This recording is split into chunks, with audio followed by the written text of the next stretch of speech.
Sa isang liblib na baryo sa paanan ng bundok, nakatira si Mateo. Isang simpleng karpintero na kilala sa kanyang sipag at tahimik na pagkatao. Ang kanyang maliit na kubo ay yari sa pinagtagpi-tagping kahoy. Patunay ng kanyang husay sa paggawa, ngunit salamin din ng kanyang kahirapan. Araw-araw, maaga siyang gumigising upang maghanap buhay. Bit-bit ang kanyang lumang kahon ng mga kasangkapan. Nililibot niya ang baryo upang mag-alok ng serbisyo, pag-aayos ng bubong, paggawa ng mesa, o pagkukumpuni ng mga sirang upuan. Ngunit sa kabila ng kanyang kasipagan, kakaunti lamang ang kanyang kinikita. May mga araw na sapat lamang ang kanyang pera para sa isang simpleng hapunan, kanin at kaunting tuyo. May mga gabi namang wala siyang makain, kaya't tubig na lamang ang kanyang iniinom upang maibsan ang gutom. Gayunpaman, hindi siya nawawala ng pag-asa. Naniniwala siyang darating din ang araw na gagaan ang kanyang buhay.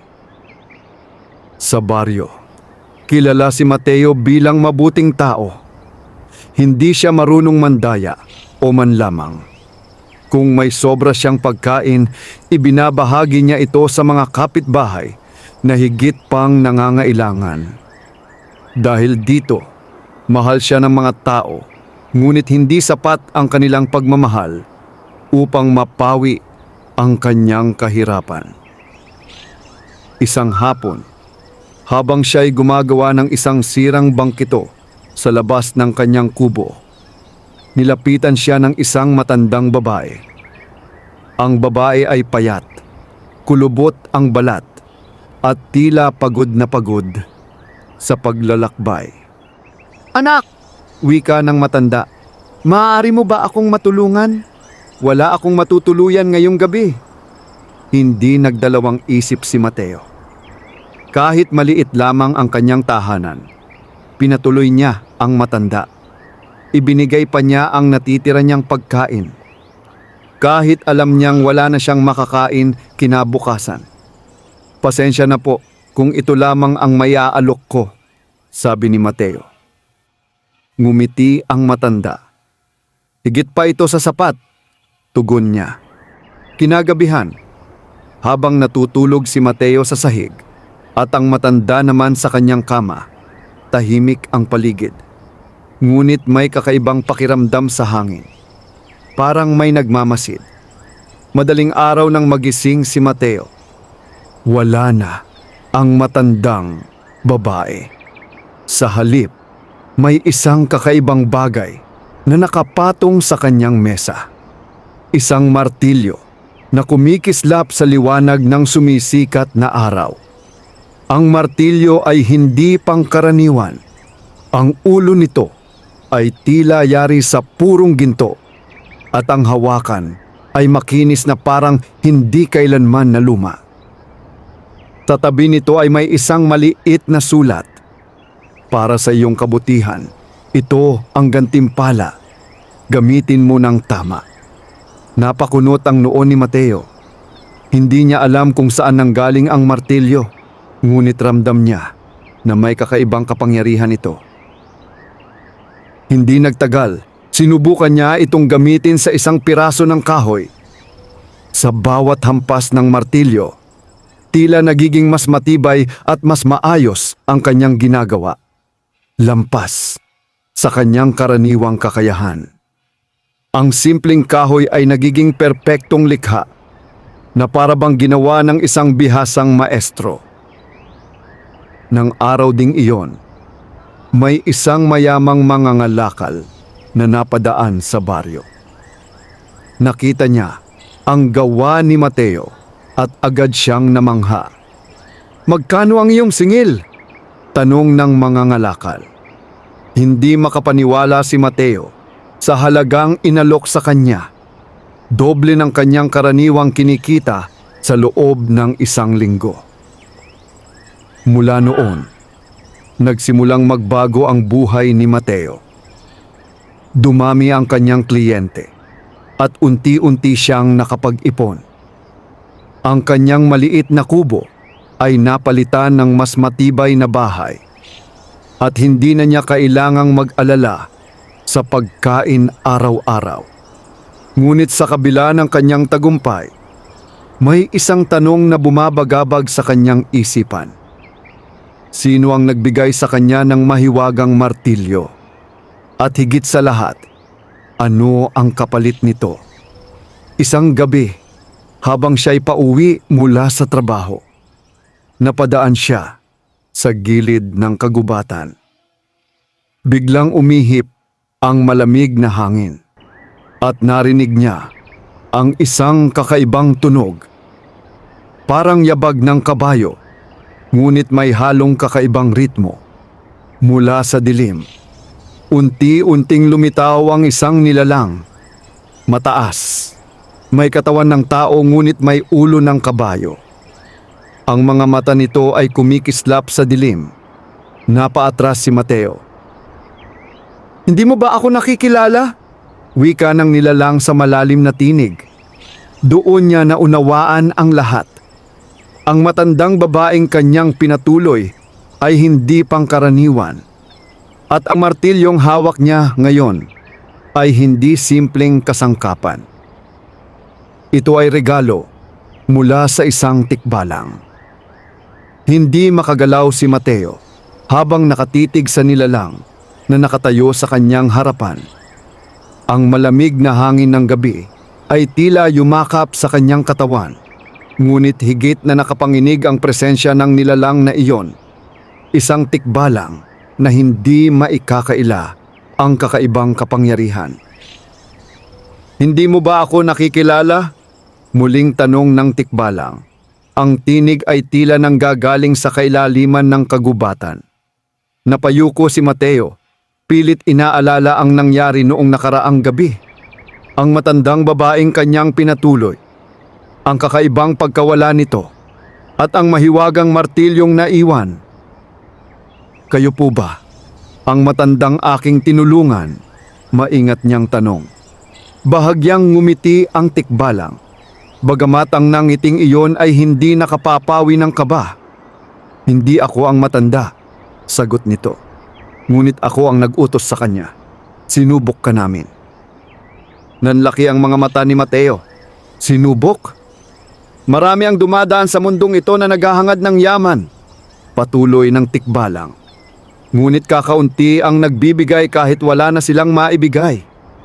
Ibinigay mo ang lahat ng mayroon ka sa isang estranghero, hindi dahil may kapalit, kundi dahil iyon ang tama." Tahimik na nakinig si Mateo. Hindi niya alam kung matatakot ba siya o magpapasalamat. "Ang martilyong hawak mo," sabay turo ng tikbalang sa dala niyang kasangkapan, "ay hindi lamang basta ginto. Ito ay may kakayahang gawing perpekto ang bawat likha, ngunit may kaakibat itong tungkulin." "Tungkulin po?" tanong ni Mateo. Lumapit ang tikbalang.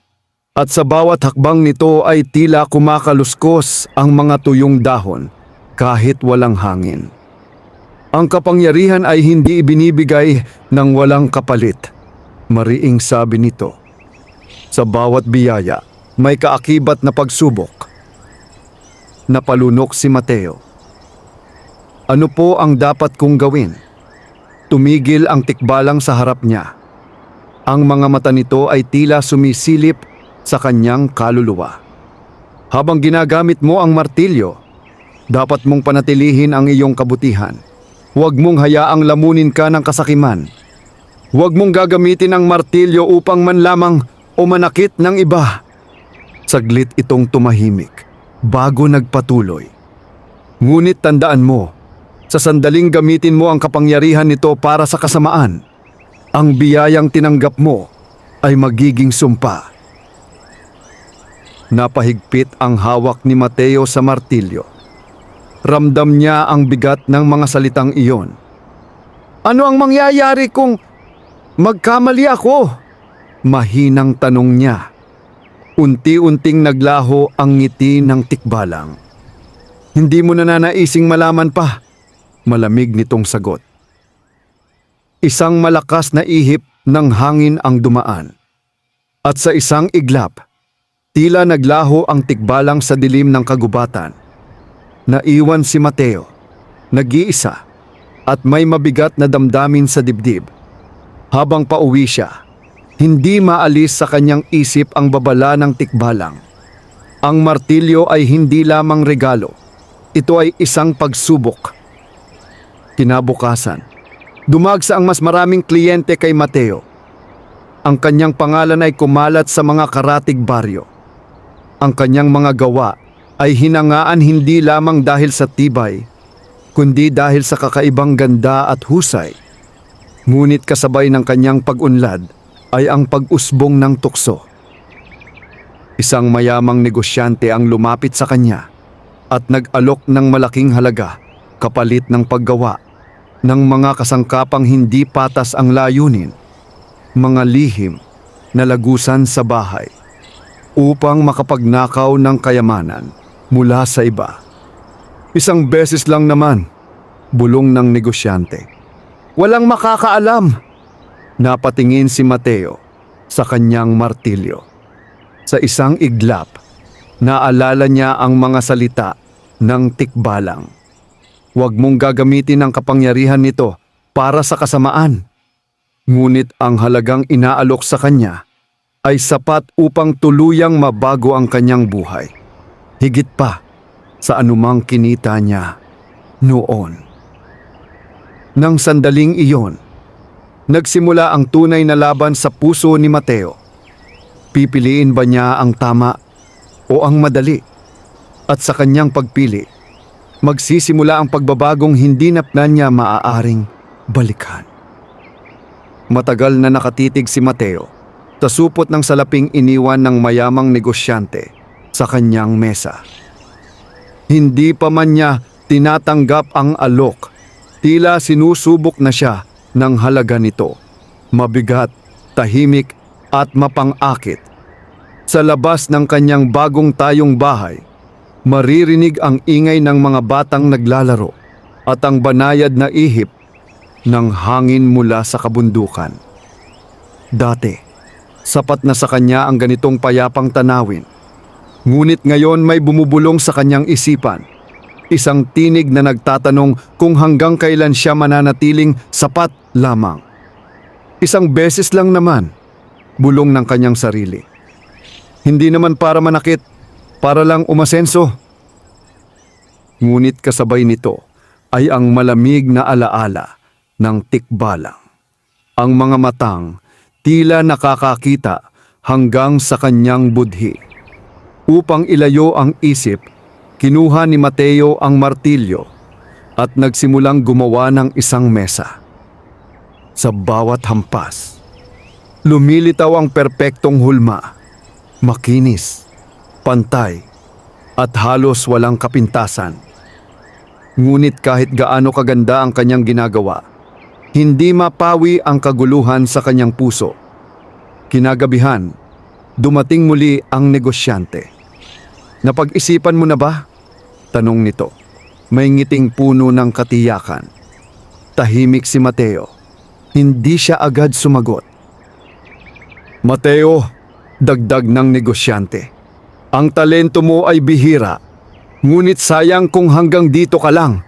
Kaya kitang dalhin sa mas mataas, bahay, lupa, kayamanan. Hindi mo na kailangang maghirap muli. Napahigpit ang kamao ni Mateo. Ngunit may masasaktan, mahinang tugon niya. Umiling ang negosyante. Walang makakaalam, hindi ka mahuhuli. At kung sakaling may mangyari man, hindi ikaw ang mananagot. Ang mga salitang iyon ay parang lason. Dahan-dahang pumapasok sa isip ni Mateo. Napatingin siya sa martilyo na nakapatong sa mesa. Sa unang pagkakataon, hindi niya ito nakita bilang isang biyaya, kundi bilang susi sa isang mas marangyang buhay. Isang mahabang katahimikan ang namagitan sa kanila. Gagawin ko, sa wakas ay sabi ni Mateo. Ngumiti ang negosyante. Alam kong pipiliin mo ang tama para sa sarili mo. Ngunit habang binibigkas niya ang desisyong iyon, may kung anong biglang bumigat sa kanyang dibdib. Parang may unti-unting nawawala. Kinabukasan, sinimulan ni Mateo ang proyekto. Gumamit siya ng gintong martilyo upang lumikha ng mga lihim na lagusan at mekanismong hindi madaling matuklasan.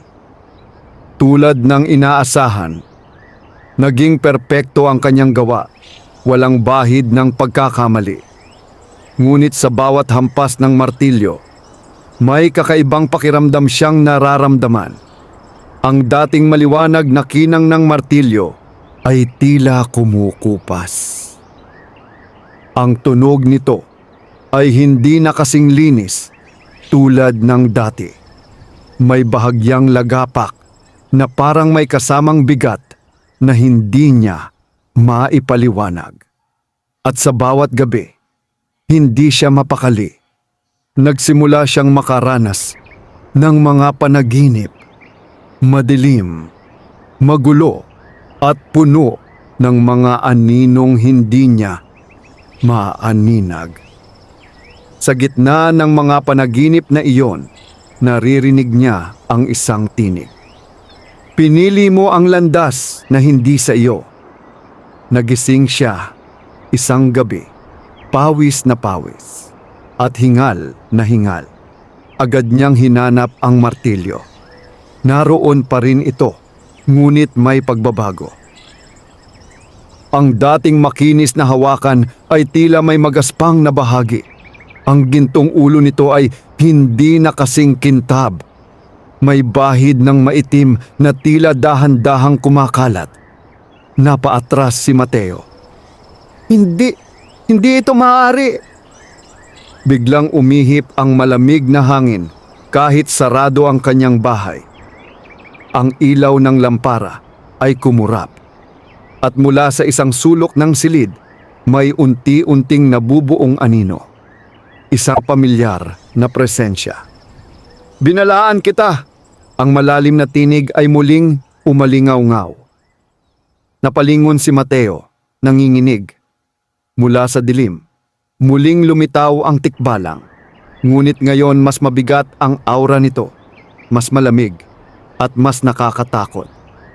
Ang biyaya, sabi nito, ay nagsisimula ng maging sumpa. Hindi makapagsalita si Mateo. Ngunit hindi pa huli ang lahat, dagdag ng tikbalang. May pagkakataon ka pang itama ang iyong pagkakamali kung handa kang harapin ang kapalit. Napalunok si Mateo. Ano ang kailangan kong gawin? Unti-unting lumapit ang tikbalang. At sa bawat hakbang nito ay tila lumalalim ang dilim sa paligid.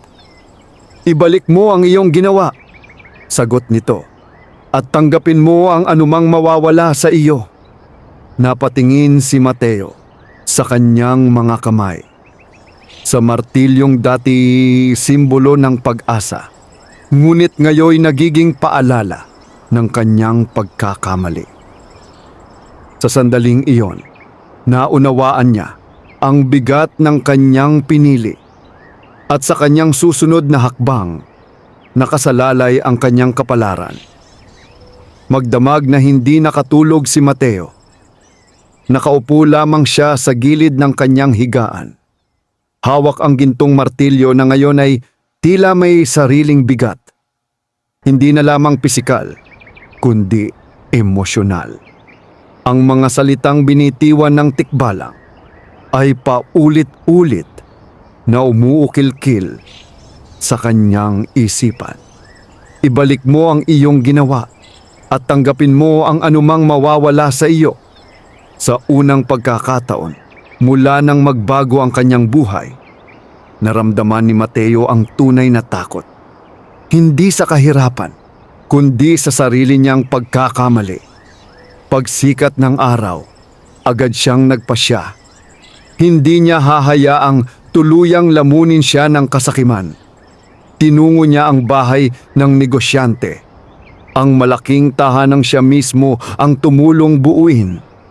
Ang bawat hakbang papalapit dito ay tila mas mabigat kaysa sa dati. Hindi na niya ito tinitingnan bilang simbolo ng kanyang tagumpay, kundi bilang paalala ng kanyang pagkakamali. Pagdating niya roon, sinalubong siya ng katiwala. "Ano ang kailangan mo?" tanong nito. "Nais kong makita ang may-ari," tugon ni Mateo. May bahid ng determinasyon sa kanyang tinig. Hindi nagtagal, lumabas ang negosyante. May kumpiyansang nangiti sa labi. "Mateo, dumating ka na. Napakaganda ng iyong ginawa. Lampas sa aking inaasahan." Hindi ngumiti si Mateo. "Pumarito ako upang itama ang aking pagkakamali," diretso niyang sabi. Nawala ang ngiti ng negosyante. "Ano ang ibig mong sabihin?" "Ang mga lihim na lagusan na ginawa ko. Sisirain ko ang mga iyon." Sandaling natahimik ang paligid. Pagkatapos ay natawa ang negosyante. Isang malamig at mapanuyang halakhak. "Hindi ka seryoso," sabi nito. "Binayaran kita ng tama, tapos na ang usapan." Ngunit nanatiling matatag si Mateo. "Hindi sapat ang bayad upang patahimikin ang aking konsensya." Unti-unting tumigas ang mukha ng negosyante. "Kung sisirain mo ang ginawa mo," malamig nitong sabi, "babayaran mo ang kapalit." "Handa akong tanggapin iyon," tugon ni Mateo. Hindi na nagsalita ang negosyante. Sa halip, tumalikod ito at umalis, na tila nagbibigay ng tahimik na pahintulot o marahil isang babala. Agad na sinimulan ni Mateo ang kanyang gawain. Gamit ang gintong martilyo, sinira niya ang mga lihim na lagusan at mekanismong kanyang ginawa. Sa bawat hampas, hindi na perpekto ang resulta. Ang dating husay ng martilyo ay tila naglalaho. Parang may kapangyarihang unti-unting umaalis dito. Ngunit hindi siya tumigil. Sa halip, mas lalo niyang pinag-ibayo ang kanyang pagsisikap. Hindi dahil sa kapangyarihan ng martilyo, kundi dahil sa sariling lakas at kakayahan. Habang ginagawa niya ito, may kakaibang pakiramdam siyang naramdaman. Isang halo ng sakit at ginhawa. Parang may bahagi sa kanyang nawawala. Ngunit may bahagi ring unti-unting bumabalik. Pagsapit ng hapon, natapos niya ang lahat. Wala na ang mga lihim na lagusan. Ang bahay ay muli ng isang simpleng tahanan. Walang itinatagong kasamaan. Ngunit hindi pa doon nagtatapos ang kapalit. Pag-uwi niya sa kanyang bahay, napansin niyang may pagbabago. Ang kanyang mga kasangkapan ay hindi na kasing kinis ng dati. Ang kanyang mga gawa ay tila bumalik sa dati niyang antas. Maayos, ngunit hindi na perpekto. At ang gintong martilyo, ito ay tuluyan nang nawalan ng kinang. Ang ulo nito ay hindi na ginto, kundi tila naging ordinaryong bakal na lamang. Ang hawakan ay magaspang na, at ang bigat nito ay iba na. Napaupo si Mateo. Nang sandaling iyon, naunawaan niya ang tunay na kapalit. Ang biyayang minsang ibinigay sa kanya ay binawi na. Ngunit kasabay nito, may isang kakaibang katahimikan sa kanyang puso. Wala na ang bigat ng konsensya. Wala na ang takot sa gabi. At sa unang pagkakataon, matapos ang mahabang panahon, nakahinga siya ng maluwag. Kinagabihan, muli niyang naramdaman ang presensya ng tikbalang.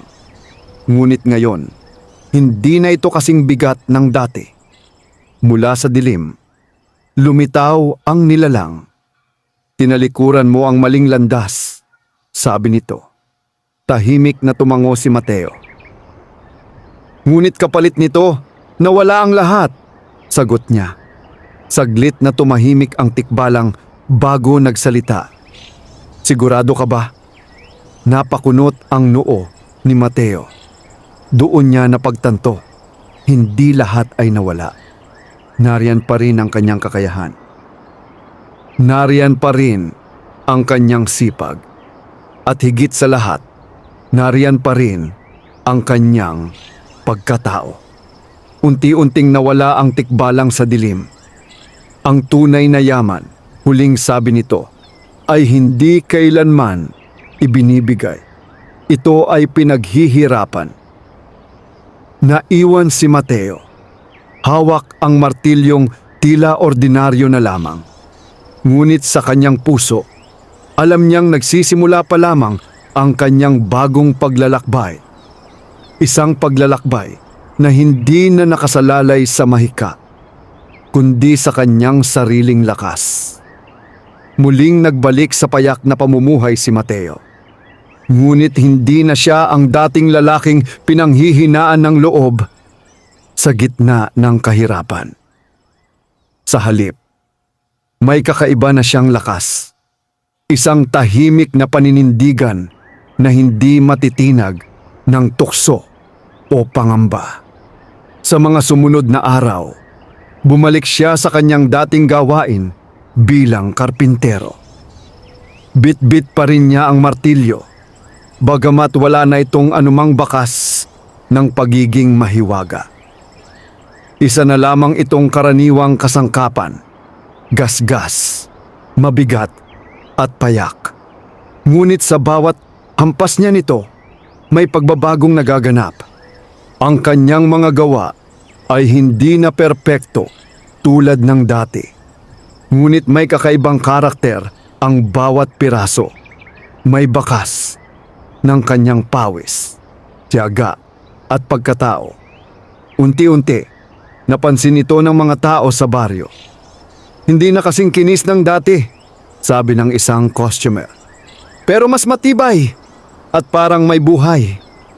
Hindi na ipinagmamalaki ni Mateo ang kanyang mga likha. Hindi na rin siya naghahangad ng malaking bayad.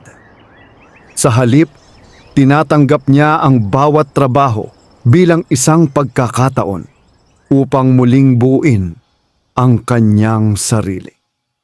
Isang umaga, may isang batang lalaki ang lumapit sa kanya habang siya'y gumagawa ng bangko sa ilalim ng puno. Kuya Mateo, sabi ng bata, pwede mo ba akong turuan gumawa ng kahoy? Napangiti si Mateo. Ano ang pangalan mo? Tanong niya. Luis po. Tumango si Mateo. Sige Luis. Pero tandaan mo, hindi lang ito tungkol sa paggawa. Kailangan mong matutunan ng tiyaga. Mula noon, nagsimula siyang magturo sa mga batang nais matuto. Sa simpleng paraan, ibinabahagi niya ang kanyang kaalaman. Hindi lamang sa paggawa ng kasangkapan, kundi sa kahalagahan ng pagiging tapat at masipag. Unti-unting nagbago ang tingin ng mga tao sa kanya. Hindi na lamang siya isang mahusay na karpintero. Siya ay naging gabay. Ngunit hindi pa rin nawawala ang mga pagsubok. Isang araw, bumalik sa baryo ang mayamang negosyante. Hindi na ito kasing kumpiyansa tulad ng dati. Sa halip, may bahid ng galit at pagkadismaya ang kanyang mukha. Hinahanap niya si Mateo. Natagpuan niya ito sa ilalim ng parehong puno, nagtuturo sa mga bata. Mateo, malamig nitong tawag. Tumayo si Mateo, kalmado. Ano ang kailangan mo? Lumapit ang negosyante. Hawak ang isang sirang bahagi ng kanyang bahay. Dahil sa ginawa mo, nasira ang mga plano ko. Nawalan ako ng malaking kita, maring sabi nito. At ngayon, gusto kong bayaran mo ang pagkawala ko. Tahimik si Mateo. Wala akong ganoong halaga, sagot niya. Kung ganoon, sagot ng negosyante, pagbabayaran mo ito sa ibang paraan. Naramdaman ng mga bata ang tensyon at unti-unting umatras. Ngunit hindi umurong si Mateo. Kung may pagkakamali man ako, sabi niya, tinama ako na iyon. At kung may kapalit pa, handa akong tanggapin. Ngunit hindi ko isusuko ang tama para lamang matakasan ang kaparusahan. Sandaling natahimik ang negosyante. Hindi niya inaasahan ang ganitong katatagan mula kay Mateo. Sa halip na takot, ang nakita niya ay paninindigan. At iyon ang lalong nagpainit ng kanyang galit. Maghihintay ako, malamig nitong sabi. At kapag dumating ang oras, sisingilin kita. Umalis ang negosyante, ngunit iniwan nito ang isang malinaw na banta. Habang pinapanood ni Mateo ang papalayong anyo nito, alam niyang hindi pa tapos ang kanyang laban. Ngunit sa kabila nito, hindi siya natakot. Sa unang pagkakataon, hindi niya kailangan ng mahiwagang martilyo upang maging matatag. Mayroon na siyang isang bagay na mas mahalaga. Ang lakas ng kanyang prinsipyo. At sa paglipas ng araw, unti-unting huhubugin ng bagong landas na ito ang kanyang kapalaran. Isang kapalarang hindi na nakatali sa mahika, kundi sa kanyang sariling pagpili. Lumipas ang mga araw na tila payapa sa baryo, ngunit sa kabila ng katahimikan ay may nagkukubling panganib. Hindi nakalimot si Mateo sa banta ng negosyante. At kahit hindi niya ito ipinapakita, palagi siyang handa sa anumang maaaring mangyari. Patuloy ang kanyang pagtuturo sa mga bata, lalo na kay Luis na mabilis matuto at may likas na husay sa paghawak ng kahoy. Sa bawat araw na lumilipas, lalo niyang nakikita sa bata ang sarili niya noong kabataan. Puno ng pangarap, ngunit walang kasiguraduhan. Hindi sapat ang galing, madalas niyang paalala. Mas mahalaga ang pagiging tapat sa ginagawa. Ngunit isang hapon, habang sila'y abala sa paggawa ng isang maliit na upuan, biglang nagtakbuhan ang mga tao sa baryo. May sigawan, may takot, at may dalang balita na hindi inaasahan. Nasusunog ang kamalig ni Mang Isko! Sigaw ng isang lalaki. Agad na tumayo si Mateo. Walang pag-aalinlangan. Iniwan niya ang kanyang ginagawa at tumakbo patungo sa pinangyayarihan. Pagdating niya roon, nakita niya ang naglalagablab na apoy. Ang kamalig na puno ng ani ay unti-unting nilalamon ng apoy. Ang mga tao ay nagtatangkang apulahin ito gamit ang tubig, ngunit tila walang epekto. Mateo! Sigaw ni Mang Isko, halos mawalan ng pag-asa. Tulungan mo ako! Hindi na nag-isip si Mateo. Kumuha siya ng timba at sumama sa pag-apula ng apoy. Sa gitna ng init at usok, patuloy siyang kumilos. Walang pagod, walang takot. Ngunit habang siya'y abala, may napansin siya. Sa gilid ng kamalig, may isang aninong tahimik na nakamasid. Isang pamilyar na anyo, ang negosyante. Magkalayo man sila. Ramdam ni Mateo ang bigat ng titig nito, parang may itinatagong layunin. Sa sandaling iyon, nagduda si Mateo. Hindi aksidente ang sunog. Matapos ang mahabang pakikipaglaban, Tuluyang naapula ang apoy. Ngunit huli na ang lahat. Abo na lamang ang natira sa kamalig ni Mang Isko. Lumuhod ang matanda, luhaan. Lahat. Nawala lahat. Lumapit si Mateo at tinulungan siyang tumayo. Hindi pa huli ang lahat, sabi niya. Magtutulungan tayo para makabangon ka ulit. Ngunit sa kanyang puso, may matinding galit na unti-unting nag-aalab. Kinagabihan, hindi na nakatiis si Mateo. Tinungo niya ang malaking bahay ng negosyante.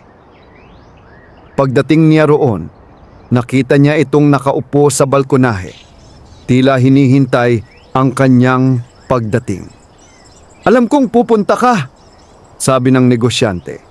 Hindi man lang tumitingin. Bakit mo ginawa iyon? Diretsong tanong ni Mateo. Ngumiti ang negosyante, isang malamig at walang pagsisising ngiti. Ginawa ang alin? Ang sunog, mariing sagot ni Mateo. Tumayo ang negosyante at dahan-dahang lumapit. Kung totoo man yun, sabi nito, ano ang magagawa mo? Natahimik si Mateo. Wala siyang ebidensya. Wala siyang kapangyarihan. At kung hindi ka pa rin natututo, dagdag ng negosyante, ito pa lamang ang simula. Napahigpit ang kamao ni Mateo. Sa isang iglap, pumasok sa kanyang isip ang alaala ng gintong martilyo, ang kapangyarihang minsan niyang tinaglay. Kung meron pa sana siya nito, maaaring napigilan niya ang ganitong kasamaan. Ngunit wala na iyon.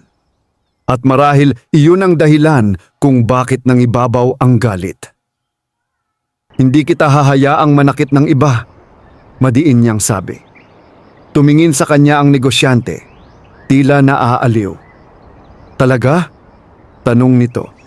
Paano mo ako pipigilan? Walang naisagot si Mateo. Sa sandaling iyon, naramdaman niyang muli ang kanyang kahinaan. Ngunit bago pa siya makapagsalita, biglang umihip ang malamig na hangin. Kumurap ang mga ilaw sa paligid. At sa likod ng negosyante, may isang aninong unti-unting lumitaw. Isang presensyang hindi niya malilimutan. Hindi agad napansin ng negosyante. Ngunit si Mateo, ramdam na ramdam niya ito, ang tikbalang. Tahimik itong nakatayo, nakamasid, at tila naghihintay. Hindi ito nagsasalita. Hindi ito kumikilos. Ngunit sapat na ang presensya nito upang muling ipaalala kay Mateo na ang laban na kanyang kinakaharap ay hindi lamang laban sa tao, kundi laban sa sarili niyang damdamin, galit, paghihiganti, at ang tukso na muling humiling ng kapangyarihan. Sa gabing iyon, muling haharap si Mateo sa isang desisyong magtatakda ng kanyang landas. At sa pagkakataong ito, mas mabigat ang kapalit. Tahimik ang gabi. Ngunit ang tensyon sa pagitan ni Mateo at ng negosyante ay tila mas mabigat kaysa sa hangin. Nakatingin lamang si Mateo, habang sa kanyang likuran ay ramdam niya ang presensya ng tikbalang. Hindi nakikialam, ngunit malinaw na nagmamasid. Bakit ka tahimik? Tanong ng negosyante, may halong panunuya. Nawalan ka na ba ng lakas ng loob? Hindi sumagot si Mateo. Sa halip, mariin niyang pinigil ang galit na kumukulo sa kanyang dibdib.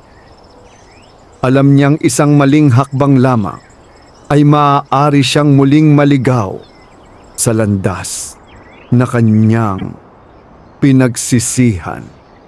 Sa gilid ng kanyang paningin, tila gumalaw ang anino ng tikbalang. Isang paalala. Ang tunay na laban ay nasa loob mo. Huminga ng malalim si Mateo. Hindi ako lalaban sa paraang gusto mo. Sa wakas ay sabi niya, kalmado ngunit matatag.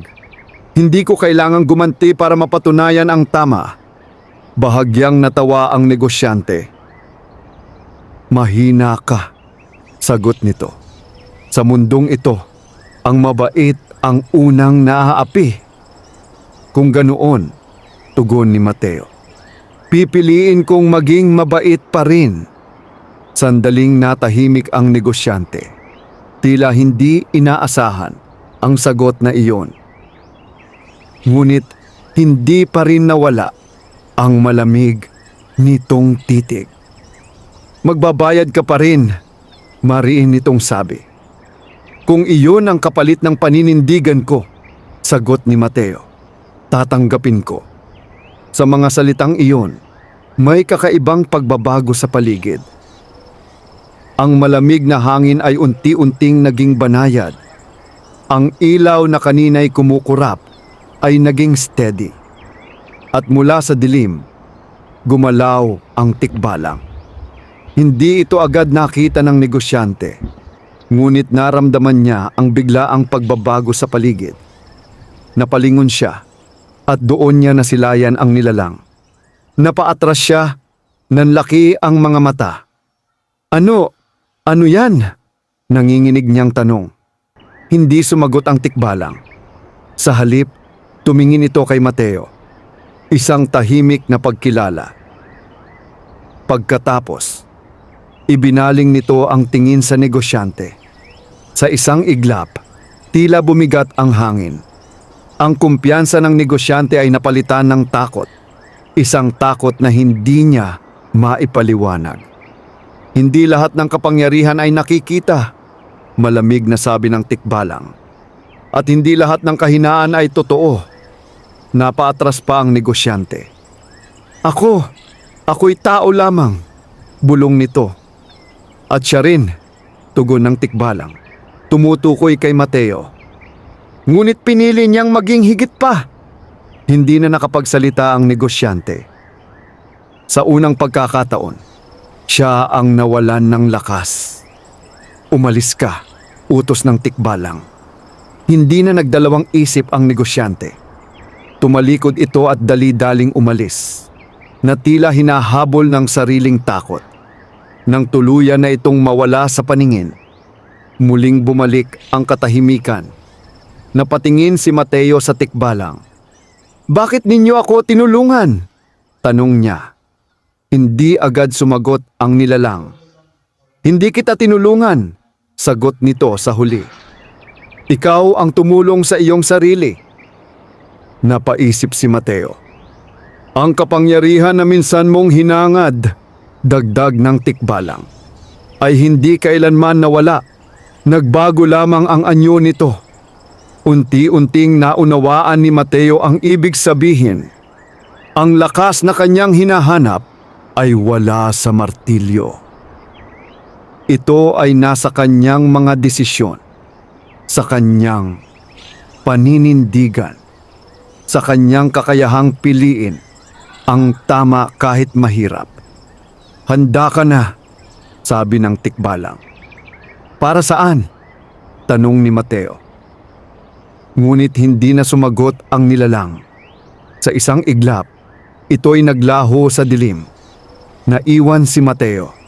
Nag-iisa, ngunit hindi na naguguluhan. Sa unang pagkakataon, malinaw na sa kanya ang kanyang landas. Hindi na siya ang taong umaasa sa mahiwagang bagay. Siya na ngayon ang gumagawa ng sarili niyang kapalaran. At sa pagbalik niya sa baryo, dala niya ang isang bagong lakas. Isang lakas na hindi kayang nakawin, sirain, o palitan. Ngunit hindi pa tapos ang kanyang kwento. Dahil sa bawat pagtatapos ng isang pagsubok, may panibagong hamon na naghihintay. Pagbalik ni Mateo sa baryo kinabukasan, sinalubong siya ng katahimikan. Isang uri ng katahimikang may halong pangamba. Ang mga tao ay naguumpukan sa gitna ng daan, nagbubulungan, at bakas sa kanilang mga mukha ang pag-aalala. Lumapit si Mateo kay Mang Isko na noon ay nakaupo sa isang sirang bangkito, tahimik na nakatanaw sa abo ng kanyang nasunog na kamalig. Mateo, mahina nitong sabi, "Hindi ko na alam kung paano magsisimula muli." Umupo si Mateo sa tabi niya. "Magsisimula tayo sa maliit," sagot niya. "Isang hakbang sa bawat araw." Napatingin si Mang Isko sa kanya.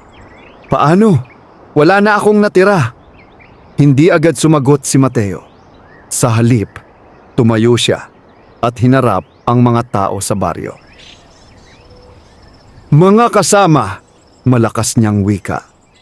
"Ang nangyari kay Mang Isko ay maaaring mangyari sa kahit sino sa atin. Ngunit kung magtutulungan tayo, walang imposible." Tahimik na nakinig ang mga tao. "Hindi natin kailangan ng mahika upang muling bumangon," dagdag niya. "Kailangan lang natin ang isa't isa." Isa-isang tumango ang mga tao. May nag-alok ng kahoy. May nagdala ng pagkain. May nagkusang tumulong sa pagtatayo. At sa loob ng ilang araw, nagsimula ang muling pagbangon ng kamalig ni Mang Isko. Si Mateo ang nanguna sa paggawa. Gamit ang kanyang karanasan, tinuruan niya ang mga lalaki at kabataan kung paano magtayo ng maayos at matibay. Hindi na ito kasing perpekto tulad ng dati niyang mga gawa, ngunit mas matibay ito dahil sa sama-samang pagsisikap. Habang abala sila sa trabaho, napansin ni Mateo si Luis, masigasig na tumutulong. Kahit halata ang pagod. "Pagod ka na ba?" tanong ni Mateo. Umiling si Luis. "Hindi po. Gusto kong matuto. Para balang araw, makatulong din ako tulad ninyo." Napangiti si Mateo. "Hindi mo kailangang maghintay ng balang araw," sabi niya. "Ngayon pa lang, nakakatulong ka na." Sa mga sandaling iyon, unti-unting nagbago ang baryo. Ang dating hiwa-hiwalay na pamumuhay ay napalitan ng pagkakaisa. Ang mga tao ay natutong magtulungan, hindi dahil sa pangangailangan lamang, kundi dahil sa paniniwala na mas malakas sila kapag magkakasama. Ngunit habang lumalakas ang baryo, may isang taong tahimik na nagmamasid mula sa malayo. Ang negosyante. Hindi pa rin nawawala ang galit sa kanyang puso. Ngunit ngayon may halo na itong pag-aalinlangan. Hindi niya inaasahan na sa halip na bumagsak, mas lalong tumibay ang baryo. At dahil lang sa isang karpintero, bulong niya. Sa kanyang isipan, nagsimulang mabuo ang isang bagong plano. Mas tahimik, mas mapanganib. Samantala, matapos ang ilang linggo, tuluyan nang natapos ang bagong kamalig ni Mang Isko. Mas matibay ito kaysa dati. Mas maayos. At higit sa lahat, ito ay simbolo ng pagkakaisa ng baryo. Nagtipon-tipon ang mga tao upang ipagdiwang ito. May simpleng salo-salo, tawanan at pasasalamat. Lumapit si Mang Isko kay Mateo. May luha sa mata. "Hindi ko ito magagawa kung wala ka," sabi niya. Umiling si Mateo. "Hindi ako," sagot niya. "Tayo." Sa sandaling iyon, isang pagsubok na hindi lamang para sa kanya, kundi para sa buong baryo. Lumipas ang ilang linggo matapos muling maitayo ang kamalig ni Mang Isko at tila bumalik na sa normal ang takbo ng buhay sa baryo. Ang mga tao ay mas nagkakaisa, mas matibay, at mas maingat sa mga hindi inaasahang panganib. Ngunit isang gabi, dumating ang balitang nagpayanig sa katahimikan. May mga tauhan, ang negosyante na palihim na bumibili ng lupa sa paligid ng baryo. Ang ilan ay napilitang magbenta dahil sa pangangailangan, habang ang iba naman ay tinakot upang pumayag.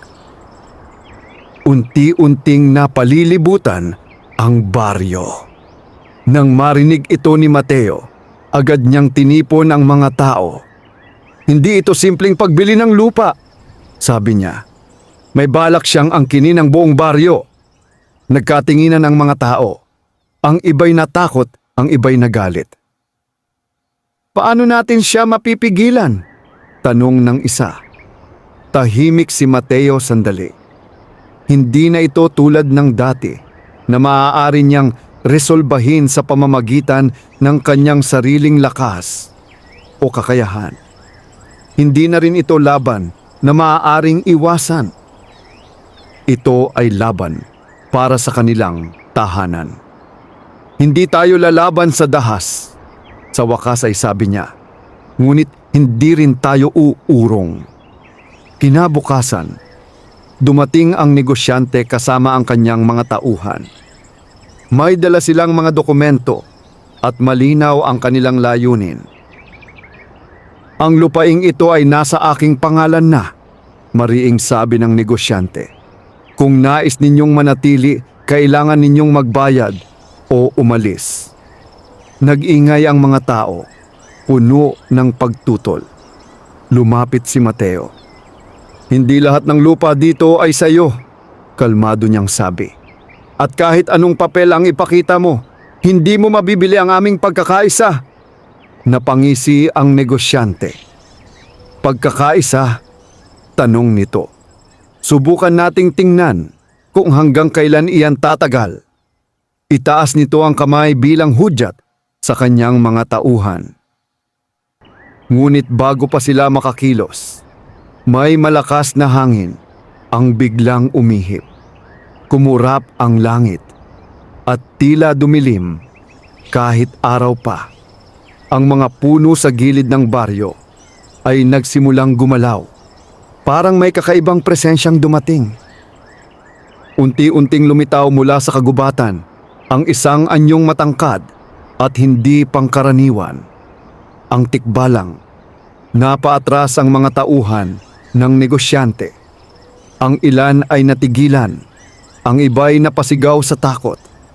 Ngunit si Mateo ay nanatiling nakatayo. Hindi siya natakot. Hindi na. Tumingin sa kanya ang tikbalang at sa titig na iyon ay may pagkilala. Parang isang guro na nakikita ang pag-unlad ng kanyang mag-aaral. Pagkatapos, ibinaling nito ang pansin sa negosyante. Hindi lahat ay maaaring angkinin, malamig nitong sabi. Nanginginig ang negosyante. Ako'y may karapatan. Ang karapatan, putol ng tikbalang, ay hindi nakukuha sa pananakot. Tumahimik ang paligid. Sa sandaling iyon, tila bumigat ang hangin. Ang kumpiyansa ng negosyante ay tuluyang naglaho. Napatingin siya kay Mateo at sa unang pagkakataon, nakita niya hindi ang isang simpleng karpintero, kundi isang taong hindi kayang yurakan. Unti-unti siyang napaatras. Hindi pa ito tapos, mahina niyang sabi. Ngunit wala na ang dating tapang sa kanyang tinig. At sa huli, siya ay tuluyang umalis, kasama ang kanyang mga tauhan. Nang mawala sila sa paningin, unti-unting bumalik sa normal ang paligid. Ang hangin ay humina, at ang liwanag ay muling lumiwanag. Ang tikbalang ay tumingin kay Mateo. Ito ang iyong huling pagsubok, sabi nito. Tahimik na nakinig si Mateo. Pinili mong ipaglaban ang iba, hindi ang sarili. Dagdag nito. At sa pagpiling iyon, napatunayan mo ang iyong tunay na lakas. Hindi agad sumagot si Mateo. Sa halip, tumingin siya sa mga tao sa baryo, sa kanilang mga mukha na puno ng pag-asa at pasasalamat. Hindi ko ito nagawa mag-isa, sagot niya. Bahagyang tumango ang tikbalang. Ngunit ikaw ang nagsimula. Sa isang iglap, unti-unti itong naglaho. parang usok na tinangay ng hangin. Naiwan si Mateo, nakatayo sa gitna ng baryo, ngunit hindi na bilang isang ordinaryong tao. Sa puntong iyon, malinaw na ang kanyang paglalakbay ay malapit nang magtapos. Ngunit may isang huling kabanata pa, isang kabanata na magtatakda kung ano ang tunay na kahulugan ng kanyang natutunan. Matapos ang pag-alis ng negosyante, tila nabunutan ng tinik ang buong baryo. Ang tensyon na matagal nilang kinimkim ay napalitan ng pag-asa. Sa unang pagkakataon, naramdaman nilang hindi sila basta-basta matitinag. Hindi dahil sa lakas o yaman, kundi dahil sa kanilang pagkakaisa. Sa gitna ng mga taong nagdiriwang, tahimik lamang na nakatayo si Mateo. Pinagmamasdan niya ang bawat ngiti, bawat tawanan at bawat kamay na nagkakapit-bisig. Ito ang mga bagay na minsan niyang hinangad, hindi kayamanan, kundi kapayapaan. Lumapit si Luis sa kanya. Dala ang isang maliit na piraso ng kahoy na kanyang ginawa. "Kuya Mateo," sabi ng bata, "tingnan niyo po." Tinanggap ni Mateo ang kahoy. Hindi ito perpekto. May bahagyang tabingi, may bakas ng pagkakamali. Ngunit malinaw ang pagsisikap. "Maganda ito," sabi niya. Napangiti si Luis. Kahit hindi po perpekto, tumango si Mateo. "Hindi kailangang maging perpekto ang isang bagay para maging mahalaga," sagot niya. "Ang mahalaga ay ginawa mo ito ng may puso." Napaisip ang bata, saka muling ngumiti. Sa mga sandaling iyon, napagtanto ni Mateo kung gaano kalayo na ang kanyang narating. Mula sa isang taong umaasa sa mahiwagang martilyo, naging isang taong nagbibigay lakas sa iba. Kinagabihan, habang unti-unting humihina ang kasiyahan sa baryo, naglakad si Mateo patungo sa gilid ng kagubatan, ang lugar kung saan nagsimula ang lahat. Tahimik ang paligid, ngunit may pamilyar na presensyang muli niyang naramdaman. At tulad ng dati, mula sa dilim ay lumitaw ang tikbalang. Ngunit ngayon, hindi na ito nakakatakot. Sa halip, may kakaibang kapayapaan sa presensya nito. "Natapos mo ang iyong paglalakbay," sabi ng tikbalang. "Hindi pa," sagot ni Mateo. "Pakiramdam ko, nagsisimula pa lang." Bahagyang ngumiti ang nilalang. "Iyan ang tanda na natutunan mo na ang tunay na aral." Nagkaroon ng katahimikan sa pagitan nila. "Tungkol sa martilyo," sabi ni Mateo, "wala na itong kapangyarihan." "Sigurado ka ba?" tanong ng tikbalang. Napatingin si Mateo sa kanyang dala, ang lumang martilyong minsang naging ginto. Tahimik niya itong hinawakan. Sa sandaling iyon, may kakaiba siyang naramdaman. Hindi liwanag, hindi mahika, kundi kumpiyansa. Isang tahimik na lakas na nagmumula sa kanyang sarili. "Hindi na ito kailangan," sagot niya. Tumango ang tikbalang. "At iyan ang dahilan kung bakit handa ka na." Unti-unti, ang anyo ng tikbalang ay nagsimulang maglaho. Parang aninong unti-unting tinatangay ng liwanag. "Mateo," huling sabi nito, "ang tunay na kayamanan ay hindi nasusukat sa ginto, kundi sa kung paano mo pinipili ang tama kahit mahirap." Pagkatapos ng mga salitang iyon, tuluyan na itong nawala. Naiwan si Mateo, nakatayo sa ilalim ng tahimik na kalangitan. Wala na ang mahiwagang nilalang. Wala na ang kapangyarihan ng martilyo. Ngunit hindi siya nag-iisa. Dahil sa kanyang likuran, naroon ang baryo, ang mga taong kanyang tinulungan, at ang mga taong patuloy niyang gagabayan. Sa mga sumunod na taon, Nakilala si Mateo hindi bilang isang karpinterong may mahiwagang kasangkapan, kundi bilang isang tao na nagbigay buhay sa kanyang komunidad. Ang kanyang mga gawa ay hindi na hinahangaan dahil sa perpeksyon, kundi dahil sa katapatan. At sa bawat batang kanyang tinuruan, ipinapasa niya ang aral na kanyang natutunan, na ang tunay na lakas ay hindi nagmumula sa mahika, kundi sa puso. Sa huli, hindi na mahalaga kung ang martilyo ay ginto o bakal. Dahil ang tunay na kayamanan ni Mateo ay ang kanyang pagkatao. At iyon ay hindi kailanman mawawala. Wakas.